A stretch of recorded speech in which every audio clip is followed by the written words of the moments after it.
কলকাতা জেলা কমিটির পক্ষ থেকে রক্তিম অভিনন্দন জানাই। আজকে প্রথম দফার নির্বাচন আমাদের প্রায় শেষ হতে চলেছে, এখনো কয়েকটা জায়গায় ভোট হচ্ছে। 92%, 95% পর্যন্ত ভোট হয়েছে। বিজেপি নাকি উল্লসিত। এই ভোট প্রতিষ্ঠান বিরোধী ভোট। বিজেপি নাকি পশ্চিমবঙ্গে ক্ষমতায় ফিরে আসছে। গত বছরের পর আপনারা জানেন এসআইআর এ অনেক মানুষের নাম বাদ গিয়েছে। ভোটের অঙ্কে বিচার করবেন, আগে কত ভোট পড়েছিল, এবার কত ভোট পড়েছে, এবং এটা ঠিক কিছু বেশি ভোট এবার পড়বে। কিন্তু আমি জানি না বিজেপির কোনো কর্মী সমর্থক আমাদের এই আলোচনা শুনছেন কিনা। আমি আপনাদের রেস্ট অ্যাসিওর করছি, কমরেড এম.এ. বেবি এখানে কেরলের কথা বলে গিয়েছেন। আজকে কেবলমাত্র ওয়েস্ট বেঙ্গলে ভোট হচ্ছে না, আজকে তামিলনাড়ুর ভোট হচ্ছে। 5 তারিখ কেরলের ভোট হয়েছে, আসামের ভোট হয়েছে, পন্ডিচেরির ভোট হয়েছে। সাদা কাগজ দিন, আমি সই করে দিয়ে যাব। এইবার এই 5টা রাজ্যের কোথাও বিজেপি ক্ষমতায় আসতে পারবে না। তামিলনাড়ুতে বিজেপি ক্ষমতায় আসতে পারবে না। কটা সিট পাবে? কেরলে 1-2 খুব বেশি হলে, তাও না শূন্য হতে পারে। আসাম এবং পন্ডিচেরিতে বিজেপি সরকার ছিল, যারা ওই সরকার দেখেছে তারা অপেক্ষা করছিল ভোটের জন্য। আর পশ্চিমবঙ্গে আসছেন নরেন্দ্র মোদী, প্রতিদিন প্রায় 2বার 3বার 4বার করে মিটিংয়ে বক্তব্য রেখে যাচ্ছেন। বিজেপি যদি পশ্চিমবঙ্গে ক্ষমতায় আসে, পশ্চিমবঙ্গটাকে নাকি সোনায় মুড়িয়ে দেওয়া হবে, সব বেকারদের চাকরি দেওয়া হবে, মা বোনেদের ইজ্জত রক্ষা করা হবে। বাচ্চা বাচ্চা ছেলেমেয়েরা স্লোগান দিচ্ছে, twinkle twinkle little star, Modi সবচেয়ে বড় লায়ার। সারা ভারতবর্ষের একথা বলতে লজ্জাবোধ করছে। আমার দেশের প্রধানমন্ত্রী তিনি, কিন্তু সারা ভারতবর্ষের সবচেয়ে বড় মিথ্যাবাদী ঠক প্রবঞ্চক মানুষটির নাম ওই নরেন্দ্র মোদী। আমি বলছি না, বিজেপির এমএলএ এমপি, তাদের নেতা এমপি সুব্রমণিয়াম স্বামী গত ডিসেম্বর মাসে পডকাস্টে বলেছিলেন, গত মার্চ মাসে পডকাস্টে বলেছেন, কোনো ঠান্ডা ঘরে চুপি চুপি বলেননি, মাইকের সামনে দাঁড়িয়ে বলেছেন। সেই কথা রেকর্ড করা হয়েছে, সারা ভারতবর্ষ জুড়ে প্রচারিত হয়েছে। এখন পর্যন্ত বিজেপি সুব্রমণিয়াম স্বামীর বিরুদ্ধে কোনো কেস করেননি। সুব্রমণিয়াম স্বামী বলেছেন, অনেক বিজেপি মহিলা সাংসদকে তার মন্ত্রিত্ব পাওয়ার জন্য নরেন্দ্র মোদীর সাথে অনৈতিক শারীরিক সম্পর্কে লিপ্ত হতে হয়েছে। লজ্জাবোধ করছে কথাটা বলতে। আমার দেশের প্রধানমন্ত্রী তিনি, কিন্তু জেফ্রি এপস্টাইনের ফাইল যখন প্রকাশিত হলো, ওই মানুষটি যে বাচ্চা বাচ্চা মেয়েদের নিয়ে 7 বছর 8 বছর 9 বছর 10 বছর বাচ্চা বাচ্চা মেয়েদের নিয়ে একটা বিশাল বড় দ্বীপের মধ্যে ওই ওপরে থাকা কয়েকজন মানুষের জন্য যৌন লালসা পরিবৃত্ত করবার জন্য ওই বাচ্চা মেয়েদের তুলে দেন, ওই এপস্টাইন ফাইলের যার নাম আছেন তার নাম নরেন্দ্র মোদী। তিনি ভারতবর্ষের প্রধানমন্ত্রী। সাধু সেজে ঘুরে বেড়ালে সাধু হয় না, মুখে মিষ্টি কথা বললে সাধু হয় না, ভেতরে আছে কি? উনি এসে বলছেন পশ্চিমবঙ্গের সব বেকারদের চাকরি দিয়ে দেবেন। মোদী সাহেব, আপনার হাতে তো রেল আছে, আপনার হাতে তো পোস্ট অফিস আছে, আপনার হাতে তো ব্যাংক আছে, আপনার হাতে তো সুরক্ষা দপ্তর আছে। এক রেলে যা শূন্য পদ আছে সেই শূন্য পদে লোক নিয়োগ করুন না, 10 লক্ষ বেকার যুবকের চাকরি হয়ে যাবে। আপনি বলছেন 7ম পে কমিশন দেবেন পশ্চিমবঙ্গে বিজেপি সরকার হওয়ার 45 দিনের মধ্যে। ত্রিপুরাতে ক বছর হলো সরকার হয়ে আছে? আসামেতে কত ইলেকশন জিতে গিয়েছেন? গুজরাটে কত ইলেকশন জিতে গিয়েছেন? বিজেপির কর্মী সমর্থকদের এখানে দাঁড়িয়ে বলতে চাই, আসামে 7ম পে কমিশন চালু হয়েছে, ত্রিপুরায় হয়েছে, মোদীর নিজের রাজ্য গুজরাটে হয়েছে। মিথ্যেবাদী কোথাকার মিথ্যে কথা বলবার জন্য একটা মাইকের সামনে দাঁড়িয়ে কথা বলাই যথেষ্ট। তারপর আসলে আমাদের সারা ভারতবর্ষটাকে মোদী ছেড়ে দিতে চাইছেন 5টা শিল্পপতি গোষ্ঠীর হাতে, টাটা, বিড়লা, মিত্তাল, আম্বানি আর আদানি। এই 5ম ভদ্রলোকের নাম আজ থেকে 30 বছর আগেও আমি আপনি শুনিনি। এখানে যে বয়স্ক মানুষজন আছেন, কণিকাদি বসে আছেন, গৌতম আদানির নাম শুনেছিলেন 30 বছর আগে? আমরা যারা এই অঞ্চলে রাজনীতি করি, গৌতম আদানি 30 বছর আগে ছিলেন একটা মোটর গাড়ির গ্যারেজের মালিক। এখন সেই গৌতম আদানি সারা ভারতবর্ষের 8খানা এয়ারপোর্টের মালিক, 14খানা সমুদ্র বন্দরের মালিক। আপনার আমার পায়ের তলায় যে খনিজ সম্পদ আছে তার 50% মালিক ওই গৌতম আদানি। আপনার মাথার ওপর দিয়ে যে ইলেকট্রিকের তার ঘুরে গিয়েছে, যত ইলেকট্রিক তৈরির কারখানা, সমস্ত কিছুর মালিক হয়ে যাচ্ছে আজকে গৌতম আদানি। আমার সমস্ত রাষ্ট্রায়ত্ত কারখানা, সমস্ত ব্যাংকের টাকা পয়সা সব চলে যাচ্ছে গৌতম আদানির পেছনে। মোদি সাহেব যখন মিত্র বলে ভাষণ দেন, ওই মিত্র আপনিও নন, আমিও নই, ওই মিত্র আসলে গৌতম আদানি। মোদি সাহেব অস্ট্রেলিয়ায় বেড়াতে গিয়েছেন, সঙ্গে নিয়ে গিয়েছেন এসবিআই এর তৎকালীন চেয়ারপারসন অরুন্ধতী মুখার্জিকে। অরুন্ধতী মুখার্জিকে নিয়ে গিয়েছেন কেন? আদানি সাহেব অস্ট্রেলিয়ায় গিয়ে একটা খনি কিনবে এবং খনির জন্য 6000 কোটি টাকা তার লোন দরকার। আপনি আমি যদি একটা গাড়ির জন্য, একটা বাড়ির জন্য এসবিআইতে যাই, ওই ব্যাংকের ম্যানেজার জামাই আদর করে বসাবে, তারপর 25খানা কাগজ দেখতে চাইবে। 25খানা কাগজ দেখে যদি আপনি ইএমআই শোধ দিতে পারেন, তাহলে ইএমআই শোধ দেওয়ার মতো করে আপনাকে ব্যাংকের লোন দেবে। 3 মাস ব্যাংকের শোধ ইএমআই লোন দেবে, শোধ করবেন না, পেছনে বাউন্সার লেলিয়ে দেবে।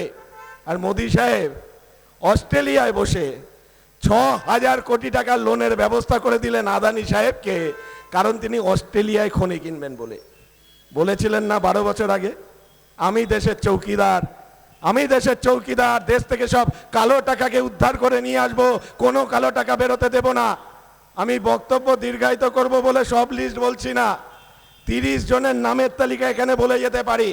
বিজয় মালিয়ার থেকে শুরু করে নীরব মোদী, ললিত মোদীর থেকে মেহুল চোকসি, 30,000 কোটি টাকা, 20,000 কোটি টাকা আপনার আমার জমানো ব্যাংকের পয়সা নিয়ে তারা দেশ থেকে দূরে পালিয়ে গেছেন। কি করছে বিজেপি? আজ থেকে 30 বছর আগেও পরদেশ বলে একটা সিনেমা হয়েছিল। আমরা তখন যারা ছাত্র আন্দোলন, যুব আন্দোলনের সাথে যুক্ত ছিলাম, আমরা সেই সিনেমার গান গাইতাম। নায়ক দুহাত ছাড়িয়ে গান গাইছেন, ইস ধরতি এক দুলহন দুলহন, ইস দুলহন কি বিন্দিয়া, ইয়ে মেরি India, I love my India. আজকে যে পৃথিবীকে একজন সুন্দরী বধূর সাথে কল্পনা করেছিলেন গীতিকার, যেই বধূর মাথার টিপ নাকি আমার দেশ ভারতবর্ষ, আজ সেই ভারতবর্ষের মাথার টিপ বানানোর ক্ষমতা নেই। নরেন্দ্র মোদী প্রধানমন্ত্রী হওয়ার পর 3300 প্রোডাক্ট অবাধ আমদানি নীতির আওতায় ফেলে বিদেশি বহুজাতিক কোম্পানির হাতে ছেড়ে দিয়েছেন। কি নেই সেখানে? মাথার টিপ থেকে পায়ের আলতা, সিঁদুর থেকে হাতের চুড়ি, সবই নাকি যোগাবে বিদেশি বহুজাতিক কোম্পানি। নেদারল্যান্ডস থেকে গোবর ঢুকেছে ভারতবর্ষে, ভারতবর্ষে গোবর কম পড়ে গেছে বলে। থাইল্যান্ডের চাল এসেছে, অস্ট্রেলিয়ার আপেল এসেছে, আমেরিকার মুরগির ঠ্যাং এসেছে। মা বোনেরা এখানে যান, পটেটো চিপসের প্যাকেট, লেজের প্যাকেট, মেড ইন সুইজারল্যান্ড। আমার মা বোনেরা পটেটো চিপস তৈরি করতে পারে না, ঝালমুড়ি তৈরি করতে পারবে না। সারা ভারতবর্ষটাকে তুমি ছেড়ে দিচ্ছ বড় বড় শিল্পপতিদের হাতে, আর ইসরায়েলে গিয়ে বলে আসছো ইসরায়েল আমার পিতৃভূমি, আর ট্রাম্পকে গিয়ে বলছো তুমি আমার বাবা, তুমি আমার মা, উঠতে বসলে উঠবো, বসতে বসলে বসবো। সেই নরেন্দ্র মোদী এসে পশ্চিমবঙ্গে সুশাসন জারি করবে। বিশ্বাস হয় আপনাদের? বিশ্বাস হয়নি মানুষের? যে কারণে দেখবেন মানুষ আজকে লাল ঝান্ডার পাশে দাঁড়াচ্ছে। আমরা তো জানি প্রতিটি নির্বাচনের আগে এসে মোদী এবং অমিত শাহরা এই নাটক করে কেন? 2016 সালের নির্বাচন, মাত্র কয়েক হাজার ভোটের জন্য তৃণমূল কংগ্রেসের সরকারটা প্রতিষ্ঠিত হয়েছিল। এখানে কংগ্রেস সুজন চক্রবর্তী জিতেছিলেন, অন্যান্য জায়গায় মাত্র কয়েক হাজার ভোটে আমরা পরাজিত হলাম। ওই যে সিঁদুরে মেঘ দেখলে ডরায়, তৃণমূল কংগ্রেস ডর পেয়েছিল, ভয় পেয়েছিল। তৃণমূল কংগ্রেসটা তৈরি হতো না যদি আতুরগড়ে বাজপেয়ী এবং আদবানি না থাকতেন। এটা আমাদের কথা নয়, এটা বিজেপির লিডারদের কথা। T for তোলাবাজ, M for Mustan, C for চোর। বেছে বেছে কংগ্রেসের সব তোলাবাজ মাস্তান চোরেদের নিয়ে একটা পার্টি তৈরি করা হয়েছিল 1998 সালে, কারণ কংগ্রেসকে দিয়ে হচ্ছে না, বামফ্রন্টকে যদি হটাতে হয় তাহলে বামপন্থী মুখোশধারী এমন একজনকে দরকার যে সামনে দাঁড়িয়ে মানুষকে বলবে আমি আসলে বামপন্থী, বামফ্রন্ট আসলে বামপন্থী নয়। ছেঁড়া শাড়ি হাওয়াই চপ্পল পরে দিদিকে সামনে লেলিয়ে দেওয়া হলো, আর তারপর দিদি এসে বললেন বামফ্রন্ট নাকি সব চাষিদের কাছ থেকে জমি কেড়ে নিচ্ছে, তাই বামফ্রন্টকে সরিয়ে দাও। আমরা সেদিন দাঁড়িয়ে বলেছিলাম বিশ্বাস করুন কোনো দোষ ত্রুটি থাকতে পারে বামফ্রন্ট সরকার চালানোর সময়, তা কিন্তু এই যে তৃণমূল কংগ্রেস যারা আজকে এই আন্দোলন করছে জমি বাঁচাও আন্দোলন, তৃণমূল কংগ্রেস যদি ক্ষমতায় আসে তাহলে তারা মানুষের কাছ থেকে জমি কেড়ে নিয়ে জমি বেচো আন্দোলন তৈরি করবে। আজকে ঢিলছোড়া দূরত্বে ভাঙড়ে চলে যান, ডায়মন্ড হারবার চলে যান, সমস্ত জায়গায় জমি নিলাম করে বিক্রি করে দেওয়া হচ্ছে। আমার এখানকার গত 15 বছরে 5000 পুকুর বোঝানো হয়েছে, বেআইনি কনস্ট্রাকশন করা হয়েছে, সব করেছে এই তৃণমূল কংগ্রেস। মমতা ব্যানার্জি যে রাজ্যের মুখ্যমন্ত্রী সে রাজ্যে তো এটাই স্বাভাবিক। মমতা ব্যানার্জি 3টে ইন্ডিকেশন দিয়েছিলেন মুখ্যমন্ত্রী হওয়ার পর, আপনাদের মনে আছে নিশ্চয়ই। প্রথম ইন্ডিকেশন, মে মাসে নির্বাচিত হলেন মুখ্যমন্ত্রী, তারপরেই তিনি ঢুকলেন ভবানীপুর থানায়।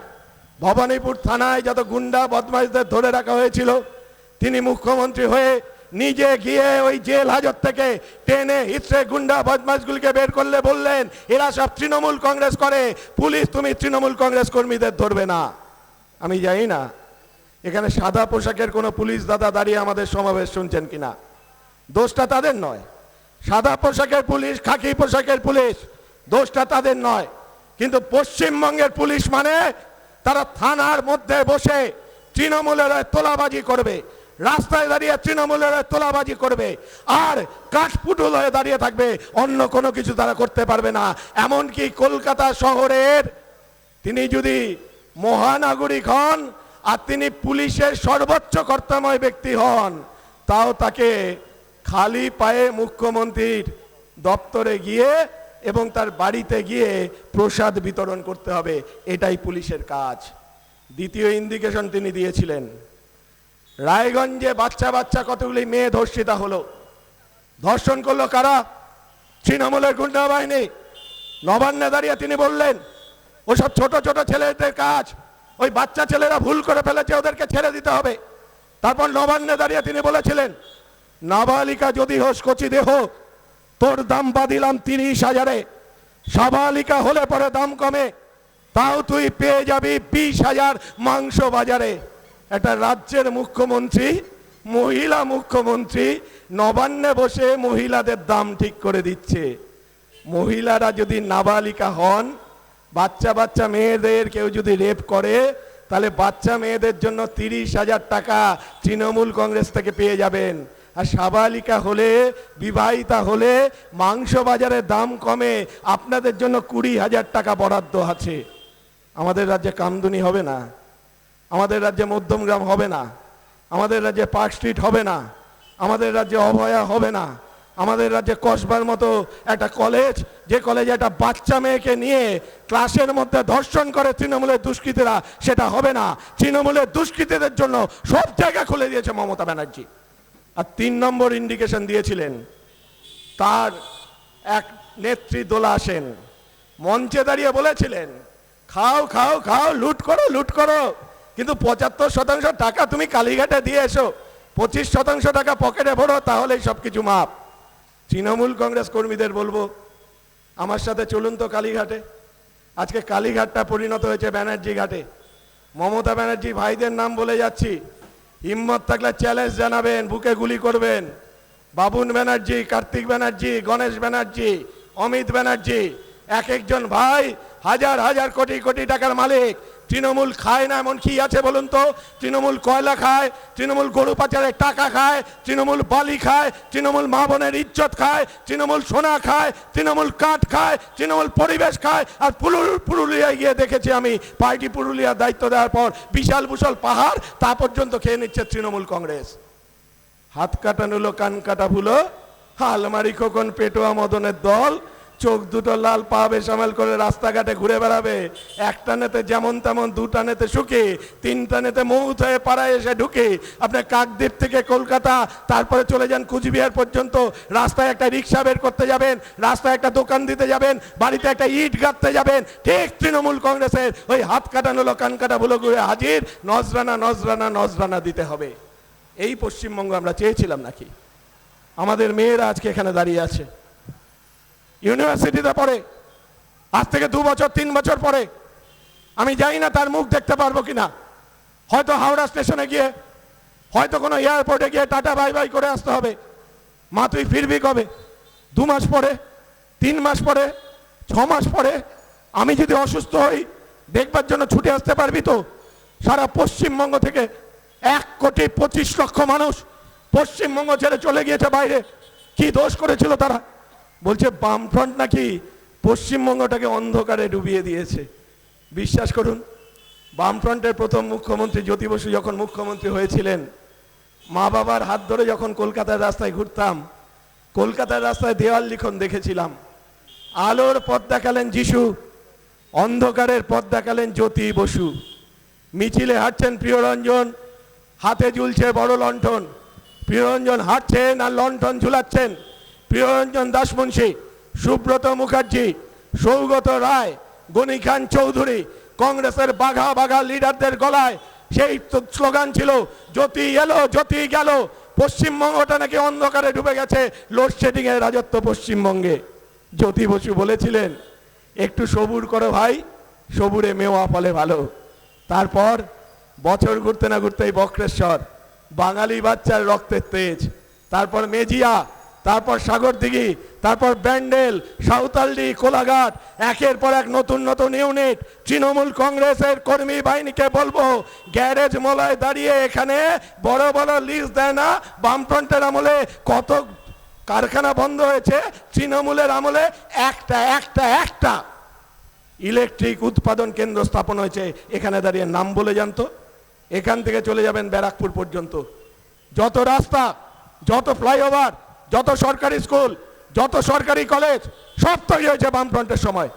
বামফ্রন্টের সময় মন্ত্রিসভা যখন তারা বাজেট প্লেস করতেন, শিক্ষামন্ত্রী ভাষণে বলতেন এই বছর এতগুলি নতুন স্কুল তৈরি হবে, এই বছর এতগুলি কলেজ তৈরি হবে। আর তৃণমূলের শিক্ষামন্ত্রী দাঁড়িয়ে বাজেটে বলেন এই বছর আমাদের 8,800 স্কুল বন্ধ করিলাম। বামফ্রন্টের আমলে এসএসসি, সিএসসি, বামফ্রন্টের আমলে পিএসসি, একের পর এক চাকরি। আর তৃণমূলের আমলে সুপ্রিম কোর্ট লিস্ট বের করে 26,000 মানুষের চাকরি খেয়ে নেয়। সবাই ঘুষ দিয়ে চাকরি পেয়েছে। বিশ্বাস করুন, আমরা বিশ্বাস করি না, কিন্তু কিছু কিছু মানুষ তো ঘুষ দিয়েছিলেন। তাদের নাম জানালেন না কেন? তাদের নাম জানালে অন্তত বাদবাকি মানুষগুলি বেঁচে যেত। তাদের নাম জানাননি, আর এই মানুষগুলি ঘুষ দিয়েছিল বলেই পশ্চিমবঙ্গের শিক্ষামন্ত্রীর বান্ধবীর খাটের তলার থেকে 50 কোটি টাকা আর 11 কেজি সোনা বেরিয়েছে। কোথার থেকে আসে এই টাকা? যে কারণেই বলে যাই, সারা পশ্চিমবঙ্গ জুড়ে অরাজকতার রাজত্ব তৈরি করেছে তৃণমূল। আর এখন মা বোনেদের কাছে গিয়ে বলছেন, এপারে দেবাশিস কুমার আর এপাশে গ্যারেজ মলয়, যে তৃণমূল না থাকলে লক্ষ্মী ভান্ডার থাকবে না, কন্যাশ্রী থাকবে না। আরে ওভাবে ভয় দেখান নাকি? সরকারের কাজটা কি? জয়ললিতার নাম শুনেছেন তো? ক্যান্টিন আম্মা জয়ললিতার নাম শুনেছেন? যিনি সবার আগে এই ধরনের অনুদান প্রথা চালু করেছিল। টিআরএস এর নাম শুনেছেন? বিজু পট্টনায়কের ছেলে নবীন পট্টনায়কের নাম শুনেছিলেন তো? তারা আপনার থেকে অনেক বেশি অনুদান, অনেক বেশি ভাতা নিজের রাজ্যের মানুষের জন্য চালু করেছিল। কিন্তু যখন মানুষ বুঝলো ওই অনুদান এবং ভাতা দেওয়ার নামে মানুষের হাতে কিছু টাকা পৌঁছে দিচ্ছেন আর কোটি কোটি টাকা দিয়ে নিজেদের সম্পত্তি লুট করছেন, তখন মানুষ সেই জয়ললিতা, নবীন পট্টনায়ক আর টিআরএসকে বিস্তৃতির আচ্ছা করে ফেলেছে। আজকে দাঁড়িয়ে এখানে বলে যাচ্ছি, রাসবিহারী কেন্দ্রে দেবাশিস কুমার হারবেই। যতই চেষ্টা করুন না কেন জিততে পারবে না। আর যাদবপুর কেন্দ্রে কে জিতবে? দেওয়াল লিখন হয়ে গিয়েছে। যতই চেষ্টা করুন ওই নাম আর দেওয়াল থেকে বাইরে বের করতে পারবেন না। আমরা কলোনি চত্বরের মানুষ, একথা বলতে আমাদের গলা কাঁপে না। মা বাবার কাছ থেকে শোনা গল্প, ঠাকুরদার ঠাকুমার কাছ থেকে শোনা গল্প। শিয়ালদা স্টেশনে ঢুকছে একের পর এক ট্রেন, ট্রেন থেকে নামছে নিরন্ন বুভুক্ষ কিছু মানুষ। তাদের মাথার ওপর ছাদ নেই, পায়ের তলায় জমি নেই, কোথায় যাবেন তার কোনো অন্য সংস্থান নেই। তারপর সেই মানুষগুলি শিয়ালদা স্টেশন থেকে ছুটতে শুরু করেছিলেন। ছুটতে ছুটতে ছুটতে ছুটতে আমার যাদবপুর, আমার নেতাজি নগর, আমার রামগড়, আমার বিজয়গড়, আমার বাপুজি নগর, আমার আনন্দপল্লী, আমার নবনগর, একদিকে জমিদারের লেঠেল বাহিনী, অন্যদিকে কংগ্রেসের গুন্ডার বিরুদ্ধে লড়াই। এই লড়াই লড়ে আমার এখানকার কলোনি, তারপর তারপর স্কুল, তারপর কলেজ, তারপর রাস্তাঘাট। আজকে বলছেন যাদবপুরের রূপকার। যাদবপুরের রূপকারের তখন জন্ম হয়েছে নাকি? জানেন যাদবপুর মানে কি? যাদবপুর মানে বামপন্থী আন্দোলন, যাদবপুর মানে উদ্বাস্তু মানুষের আন্দোলন, যাদবপুর মানে শ্রমিকের আন্দোলন। আর এই আন্দোলন করতে করতে বামফ্রন্ট সরকার আসার পর আমি সেই জমিতে পাট্টা পেয়েছি।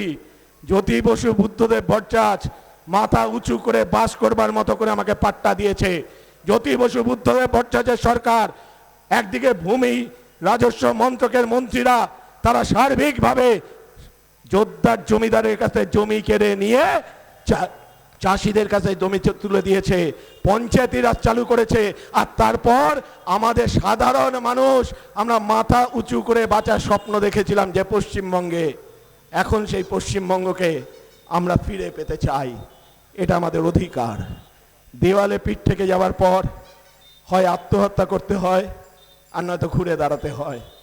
যদি আত্মহত্যা করতে চান ওই গেরুয়া ঝান্ডা হাতে তুলে নিন, আর যদি ঘুরে দাঁড়াতে চান তাহলে লাল ঝান্ডাধারীরা আমরা আপনাদের সাথে আছি। মনে রাখবেন, সারা পৃথিবী জুড়ে কমিউনিস্ট নিধন যারা যজ্ঞ চালিয়েছিল, যারা বলেছিল কমিউনিস্টদের দূরবীনেও খুঁজে পাওয়া যাবে না, রাইখস্টাগে আগুন ধরিয়ে হিটলার 5-6 বছর ধরে কমিউনিস্টদের নিধন করেছিল, সারা পৃথিবী থেকে কমিউনিস্টদের নাম নিশানা মুছিয়ে দেওয়ার চেষ্টা করেছিল। শেষ জীবনে সেই হিটলারকে বাংকারে ঢুকে নিজের রিভলভার নিজের মাথার কাছে নিয়ে আত্মহত্যা করতে হয়েছিল। মুসোলিনি সাহেবের নাম শুনেছেন তো? প্রকাশ্য দিবালোকে মানুষ সেই মুসোলিনিকে ল্যাম্পপোস্টে ঝুলিয়ে দিয়েছিল। মানুষ যদি একবার জাগে তাহলে তৃণমূলের হাবিলদার আর তৃণমূলের এইসব হাত কাটানো কান কাটা ভুলো কোথায় পালিয়ে যাবে তার কোনো পথ খুঁজে পাবে না। কোনো বিজেপি তোমাদের রক্ষা করতে পারবে না। তোমরা খেলা হবে বলেছো, খেলতে আমরা রাজি।